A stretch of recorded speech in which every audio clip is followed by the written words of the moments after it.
l'idée, c'est que les hommes s'identifient à moi face aux grands animaux, qu'ils trouvent cela beau et que naturellement, ils ont envie de protéger l'environnement.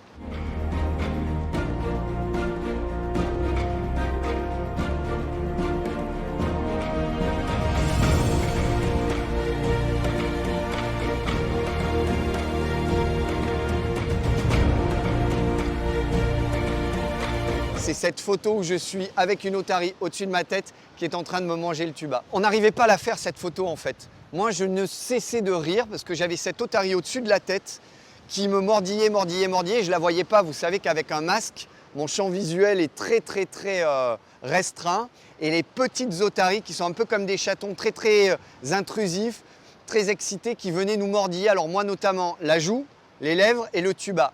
Ça a donné des scènes ubuesques, très amusante et je pense que si on a envie de toucher les gens en leur montrant de belles choses, il faut aussi leur montrer des choses amusantes. Je préconise d'approcher non seulement les otaries mais tous les animaux. Il faut absolument que l'homme, pour se rendre compte à quel point les animaux sont des espèces qui sont menacées et non menaçantes, aille à leur contact.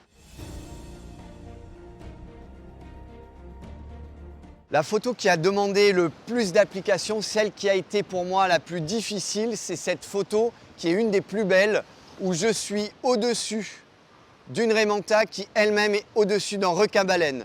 Ça a été une photo très compliquée parce qu'en plus on voulait un décor magnifique autour, on l'a, et il a fallu non seulement attendre que les animaux s'alignent, mais qu'en plus ils soient là au bon moment. C'est très difficile d'avoir certaines espèces ensemble, notamment les requins-baleines, les raies manta et les dauphins. C'est pour ça qu'on a fait le choix de partir très loin à Socorro et d'attendre. Il nous a fallu pratiquement 10 jours pour réussir à faire cette photo dont on rêvait et qu'on a réussi à faire. C'est le baleineau, c'est la couverture de notre livre parce qu'on a réussi à faire pratiquement à l'identique la même position que le baleineau. J'ai réussi à me mettre en face de lui, en face à face, les pectorales qui sont des bras pour moi dans la même position et c'est comme ça qu'on a décidé d'appeler ce livre « Océan face à face » parce que cette photo est vraiment très parlante. Si c'est ma photo préférée, c'est parce que techniquement, elle a été très difficile à réaliser. Cette photo, je dirais qu'elle a presque pris une demi-journée parce qu'il faut attendre que le baleineau revienne en surface. Il revient toutes les 25 minutes si sa maman est d'accord. Le baleineau, lui, va de toute façon vouloir venir vers nous. C'est un bébé, il est curieux, il veut jouer. C'est sa maman qu'il faut réussir à séduire. Sa maman, il faut qu'elle ait confiance en nous. Il faut qu'elle ne soit pas en danger, il ne faut pas qu'elle se sente en danger.